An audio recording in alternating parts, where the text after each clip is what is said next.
Fala pessoal, mais uma vez juntos na disciplina de controle e qualidade no processo agroindustrial.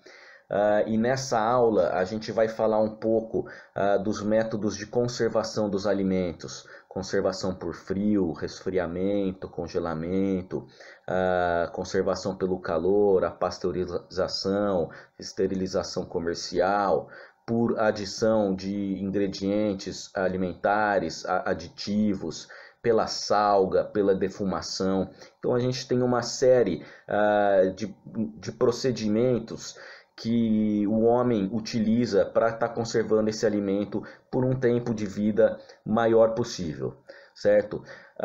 E também vamos estar falando sobre a deterioração dos alimentos, como que essa deterioração ocorre, quanto tempo que dura um alimento resfriado, um alimento congelado, um alimento defumado, por que ele pode ficar na temperatura ambiente e o outro não, um alimento desidratado.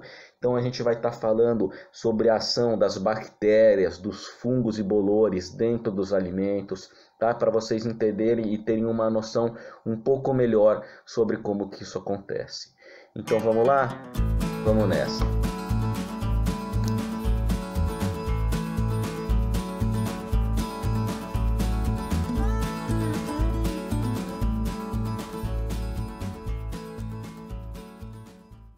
Bom, então dando início à nossa terceira aula sobre controle de qualidade agroindustrial, a gente vai começar falando sobre alterações e deteriorações que ocorrem nos alimentos.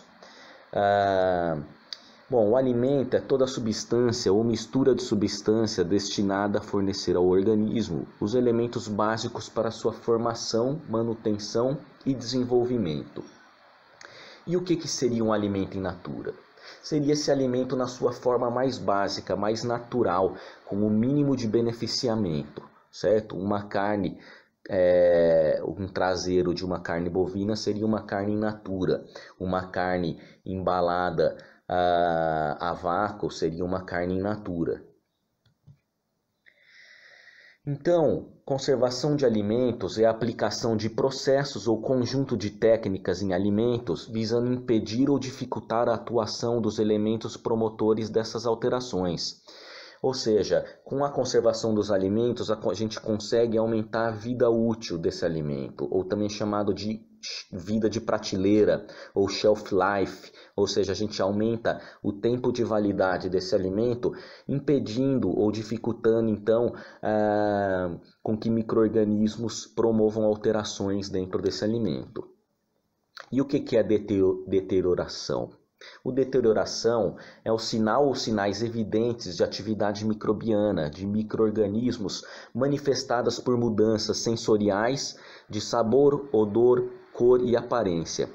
Ou seja, você consegue observar pelas condições organolépticas, aquelas perceptíveis pelos nossos sentidos. O sabor, o odor, a coloração, a aparência, né? Você cheirando ali você consegue perceber.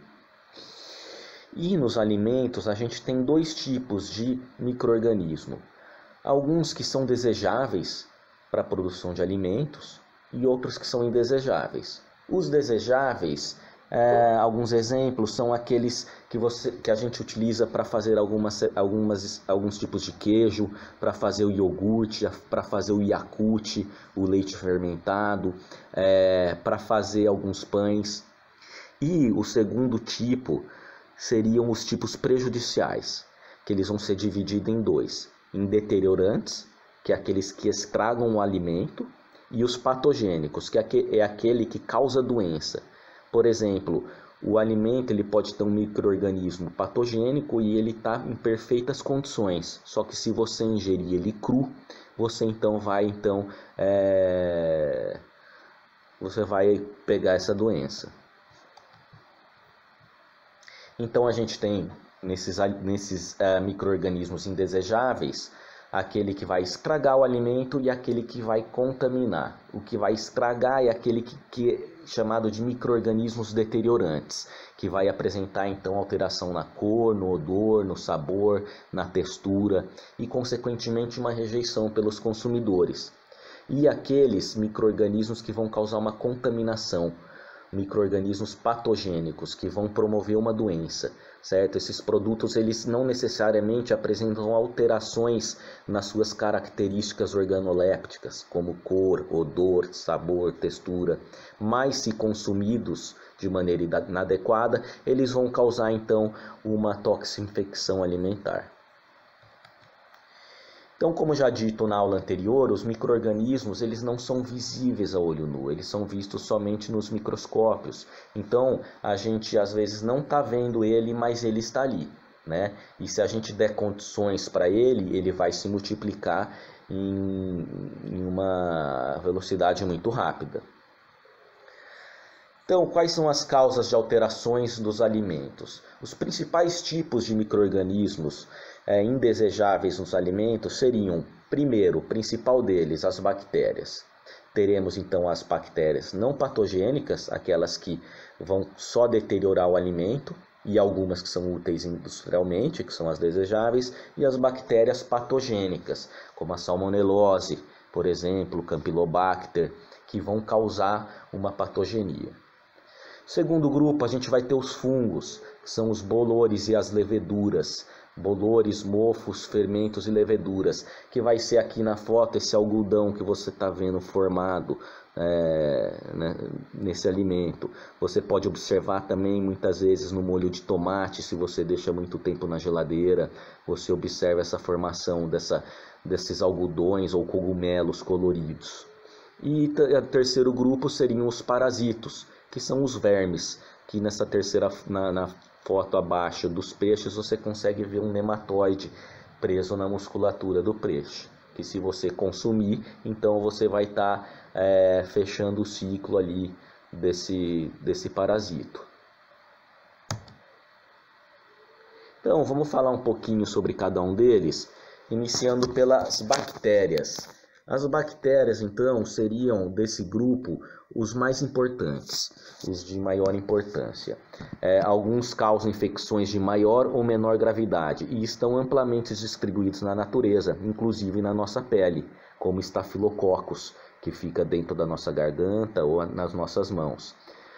Outros exemplos, a salmonela, presente em frangos, em ovos, a Escherichia coli, que é uma enterobactéria presente no intestino, e outras que a gente vai estar falando ao longo dessa videoaula. Muitas vivem no solo, na água, então a água que abastece o estabelecimento também deve ser uma água de procedência, uma água potável, certo? E partindo para um segundo grupo, então a gente tem os bolores e mofos, também são amplamente distribuídos na natureza, geralmente ficam em ambientes úmidos e frequente observar em pães e frutas, como você pode observar na foto. E os fermentos e leveduras, que são usados para fazer pães, bebidas alcoólicas e massas.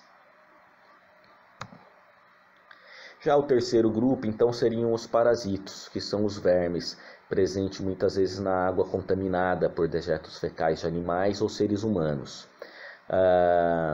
Outro problema que a gente tem é contaminação através das hortaliças, porque os ovos ficam ali na salada e o ser humano consome, ou então um bovino acaba consumindo os ovos que estão no pasto e aí a gente acaba podendo consumir uma forma intermediária ali de algum parasito, como por exemplo a cisticercose.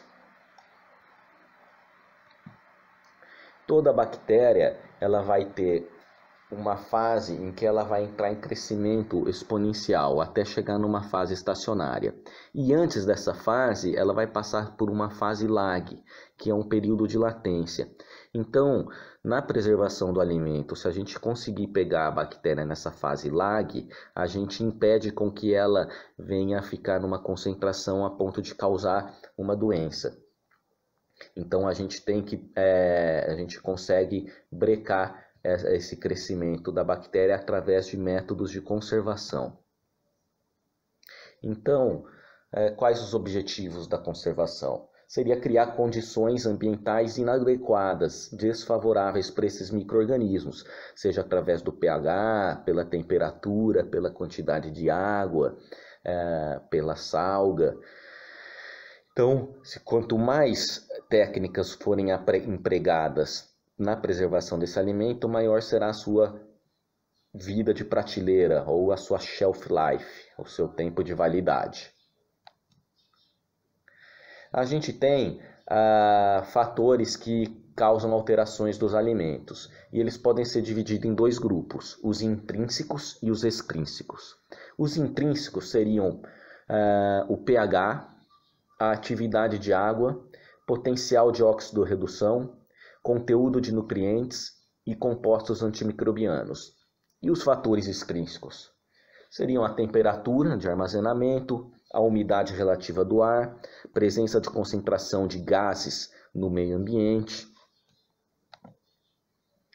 Então, a gente pode pegar esses 4 principais fatores, que seriam o oxigênio, presença ou não de oxigênio, quantidade de água, a temperatura e a presença de nutrientes.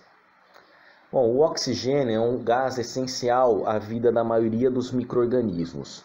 E já em relação aos micro-organismos, a gente tem 2 tipos de bactérias. Aquelas que precisam do oxigênio para sobreviver e as que vivem na ausência do oxigênio. São as bactérias aeróbicas e as bactérias anaeróbicas. Certo? A maioria precisa do oxigênio. Então, quando a gente toma algumas medidas de conservação, como embalagens a vácuo, a gente tira esse oxigênio, dificultando a proliferação bacteriana dentro daquela embalagem, conservando o alimento por mais tempo, certo? Mas também temos aqueles que crescem, micro-organismos que crescem sem o oxigênio, como por exemplo a bactéria responsável pelo botulismo, o Clostridium botulinum, que muitas vezes está em enlatados e conservas que ocorreram falhas na produção. Outro componente essencial para a proliferação bacteriana seria a água. Micro-organismos necessitam de água para a sua multiplicação. E deste modo, a gente tem aqueles alimentos com mais quantidade de água e aqueles com menos quantidade de água. Por exemplo, um leite em pó, um leite desidratado, aqueles que sofreram algum método de conservação por desidratação, certo? Quanto mais quantidade de água, mais perecível será o alimento, certo? Alimentos secos, como leite em pó, não possuem umidade suficiente para a multiplicação de micro-organismos, sendo conservados até mesmo na temperatura ambiente, sendo então caracterizados como não perecíveis. Então, a atividade de água, existe um índice que varia de 0 a 1, em que cada alimento ele é classificado nesse índice. E quanto mais próximo do 1, mais quantidade de água e mais favorável à proliferação bacteriana aquele alimento é. A maioria das bactérias tem uma atividade de água mínima de 0,91, 0,88, a maioria das leveduras 0,88, a maioria dos bolores a 0,80.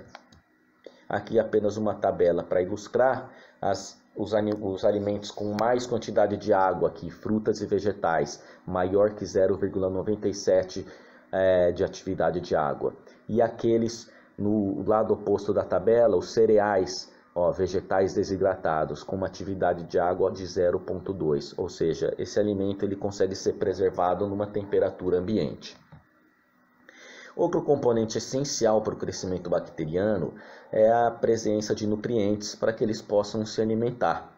Então, alimentos ricos em gorduras, eles não favorecem o desenvolvimento desse micro-organismo, certo? Por isso que o óleo é um meio de conservação de alimentos muito utilizados em locais onde não tem energia elétrica, certo? E o outro ponto importante, e talvez o mais importante em relação ao crescimento bacteriano, que é a temperatura, certo? Ela vai determinar o estado físico da água no meio, portanto, maior ou menor disponibilidade para o desenvolvimento de micro-organismos. Então, cada bactéria ela vai ter a sua taxa, a sua temperatura ideal para crescimento, mas na indústria de alimentos, a temperatura compreendendo de 5 a 60 graus Celsius já é uma zona de perigo. Acima disso, já poucas bactérias conseguem se multiplicar e abaixo disso também. Já na temperatura ambiente, a maioria dos micro-organismos eles se multiplicam rapidamente. Então, cada bactéria vai ter a sua temperatura ótima, ideal para o crescimento, e aquela letal, onde a sobrevivência dela é incompatível. Aqui, então, apenas uma ilustração para vocês verem as temperaturas de conservação em geral de cada alimento. Ó. Então, queijo, chouriço, abacaxi, pode ficar ali numa temperatura de 15 graus Celsius, enquanto que lá embaixo, na cor verde, a gente vai encontrar peixes congelados, carne em peças congeladas, sendo armazenados a temperatura de menos 20 graus Celsius. Então, já que agora a gente falou um pouco sobre alterações e deterioração dos alimentos, a gente vai começar a falar sobre os métodos de conservação dos alimentos. Bom, então aqui já foi falado, né, que então a conservação seria a aplicação de processos ou um conjunto de processos com o intuito de desfavorecer o crescimento dos micro-organismos, né, e com isso aumentar a vida útil do alimento sem modificações consideráveis nas propriedades de sua composição, características sensoriais e valor nutritivo. Então, os objetivos seriam inibir ou retardar o desenvolvimento microbiano e enzimático, proteger e destruir os micro-organismos, aumentar o tempo de vida, o tempo de validade deste produto, melhorar ou manter as características higiênicas e organolépticas e aumentar o número de produtos disponíveis para alimentação, certo? Com isso você consegue armazenar uma grande quantidade de alimentos por mais tempo. Baseia-se na eliminação total ou parcial dos agentes que alteram os produtos, né? Sejam bactérias, fungos ou vírus. E na modificação ou supressão de um ou mais fatores essenciais ao desenvolvimento dos micro-organismos. Então você pode mexer só na temperatura ou você pode combinar a temperatura com uma embalagem a vácuo. Quanto mais, melhor. Alguns métodos de conservação de alimento, a gente pode estar mostrando como exemplo o método através do frio, resfriamento ou congelamento. Também existe o método através do calor, o enlatamento, que é a esterilização comercial, ou a pasteurização. A fermentação do leite, aditivos alimentares, a defumação, a salga, que é um dos métodos mais antigos, a embalagem a vácuo e até métodos mais novos, como a atmosfera controlada ou atmosfera modificada. Ou métodos mistos, misturando e combinando os métodos já mencionados acima. Bom, falando um pouquinho de cada, começando pelo frio, as baixas temperaturas elas servem para retardar o crescimento das bactérias, ou seja, as bactérias elas vão continuar presentes ali, só que elas não vão mais se multiplicar. Quanto menor a temperatura, mais pronunciado são esses efeitos. Então a gente tem a refrigeração, que a gente armazena muitas carnes refrigeradas, onde ela não chega a congelar com uma temperatura próxima a 0 graus Celsius. Ela vai durar por volta de uma semana resfriada, né, se não estiver a vácuo. Então, já o método de congelamento, esse produto vai ficar entre menos 10 e menos 45 graus, ou seja, o produto vai estar congelado e ele vai ter um tempo de vida, um tempo de prateleira muito superior ao do produto resfriado, podendo ficar até cerca de 1 ano armazenado. O congelamento desejável é que seja rápido, de forma rápida. Já o congelamento lento ele é indesejável. Por quê? Porque ele pode formar cristais de gelo e que quando a carne ela vai ser descongelada, eles vão furar, esses cristais furam a carne e ocorre o extravasamento de água dessa carne. Então o ideal é que esse congelamento seja o mais rápido possível.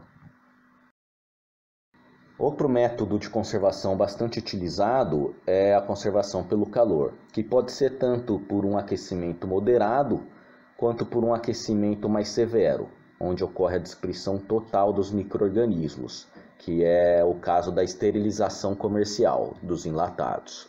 A esterilização pelo calor, através de um aquecimento moderado, seria a pasteurização, que é muito utilizada em leites, que faz com que o tempo de prateleira seja maior do que seria com o leite cru. São temperaturas inferiores a 100 graus Celsius e normalmente pode ser feito de dois tipos, de forma lenta e de forma rápida. A forma lenta já caiu em desuso em estabelecimentos de grande porte e estabelecimentos novos. Já se usa a pasteurização rápida, que é a mais usual. Essa pasteurização rápida seria a submissão desse leite por 15 a 20 segundos por 72 a 75 graus Celsius. Já a pasteurização lenta seria por 30 minutos a entre 62 e 65 graus Celsius. Certo? Depois da pasteurização, esse leite é submetido a uma refrigeração imediata a 4 graus Celsius. Além dessa pasteurização, a gente também tem a ultra high pasteurização, ultra high temperature, que seria o leite UHT, que é aquele leite de caixinha. Esse leite ele é submetido a uma temperatura muito superior à da pasteurização e por um tempo muito inferior. O binômio tempo-temperatura, de 130 a 150 graus Celsius por 2 a 4 segundos. Certo? Normalmente esses leites eles são embalados em embalagens estéreis e hermeticamente fechadas. E com esse processo ocorre a eliminação de cerca de 99,99% da carga microbiana. Por isso que esse leite ele dura 6 meses na temperatura ambiente, enquanto que o pasteurizado vai durar alguns dias, né, sob refrigeração. O pasteurizado ele não elimina cerca de 90% das bactérias e preserva as bactérias benéficas. Já o HT não, ele elimina praticamente todas as bactérias, tanto as maléficas quanto as benéficas. Bom, aqui uma ilustração do leite de caixinha, podendo ficar em temperatura ambiente. E ainda falando em métodos de conservação pelo calor, a gente teria a esterilização comercial, que são os enlatados, que são temperaturas tão altas quanto o leite UHT, só que por 15 minutos. Então esse binômio tempo-temperatura seria de 130 graus Celsius por 15 minutos, promovendo a destruição completa dos micro-organismos, inclusive de esporos de Clostridium botulinum. A esterilização comercial tem algumas desvantagens. Por exemplo, ela diminui a palatabilidade da carne e faz com que o produto apresente um forte e típico aroma sulfídrico, devido à grande quantidade de desnaturação proteica durante o aquecimento. E também pode modificar um pouco a textura do produto, né? Você pode ver os atuns enlatados, por exemplo. Então aqui é uma foto de uma carne bovina enlatada.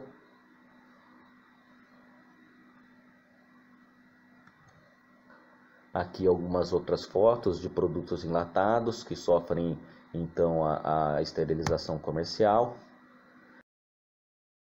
E dando continuidade, a gente fala sobre o método de conservação por fermentação, certo? Muito utilizado em queijos e leite, por exemplo. Então, neste caso, se utiliza agentes de fermentação, como bactérias, né? São bactérias desejáveis, ou fungos desejáveis, que eles são utilizados na indústria alimentícia. Aqui, então, uma foto de alguns produtos: pão, leite fermentado, queijo, iogurte. Outra forma de conservação seria através de aditivos alimentares que você põe dentro dos alimentos, onde você pode melhorar a aparência, dar sabor, textura e também fazer com que aumente esse tempo de prateleira. São muito utilizados em produtos cárneos embutidos, como a salsicha, como a mortadela, como a linguiça. Então aqui apenas a gama de aditivos que existem na indústria alimentar, estabilizadores, edulcorantes, conservantes, antioxidantes, emulsionantes.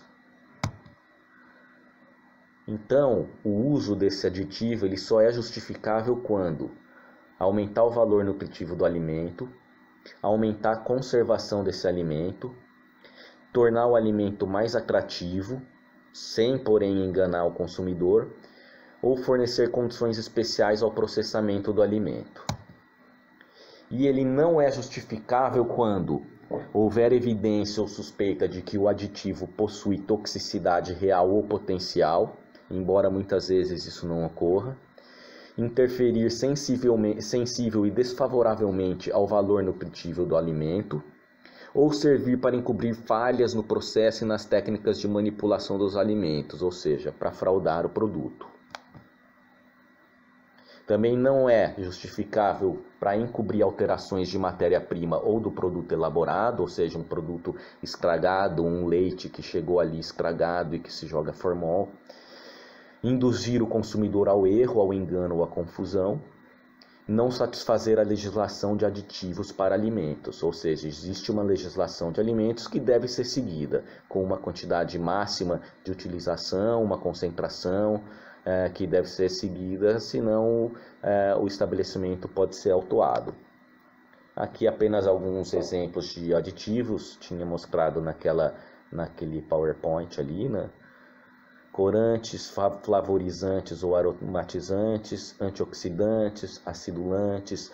Aí quem quiser ler com calma, dá um pause no slide que vocês podem estar vendo para que serve cada um desses aditivos. Os estabilizantes, espumante ou antiespumante, os espessantes, edulcorantes, umectantes, antimectantes, conservantes. Enfim, são muito utilizados na indústria de alimentos. Outro método de preservação dos alimentos é a defumação, onde os alimentos eles são expostos a uma fumaça proveniente da queima de madeiras, com o objetivo de modificar o seu sabor. E além de modificar, essas madeiras elas também vão causar um maior tempo de prateleira, uma conservação. Essas madeiras devem ser secas, duras, de alta densidade, descascadas e não resinosas. Aqui uma foto ilustrando uma defumação de linguiça.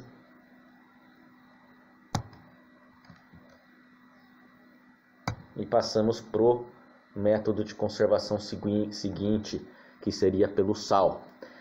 O sal ele impede o desenvolvimento de micro-organismos por tornar o substrato inadequado, aumentando a sua pressão osmótica e diminuindo a atividade de água do produto. Então, muitos alimentos eles são submetidos a uma salga, com o intuito de promover essa conservação dos alimentos, como o charque, um jacket beef, e em seguida, então, eles sofrem a dessalga.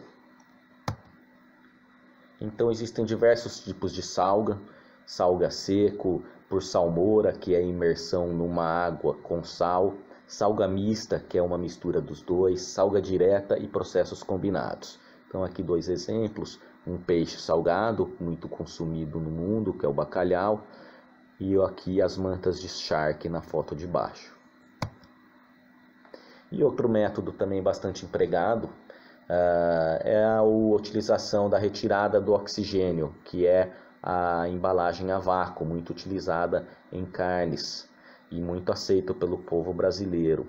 E a atmosfera modificada, que é um pouco mais recente e que talvez não tão conhecida pelo povo brasileiro, mas que nos países desenvolvidos já se tornou uma realidade e provavelmente tem que ser uma tendência mundial, aonde se faz uma mistura de oxigênio, nitrogênio e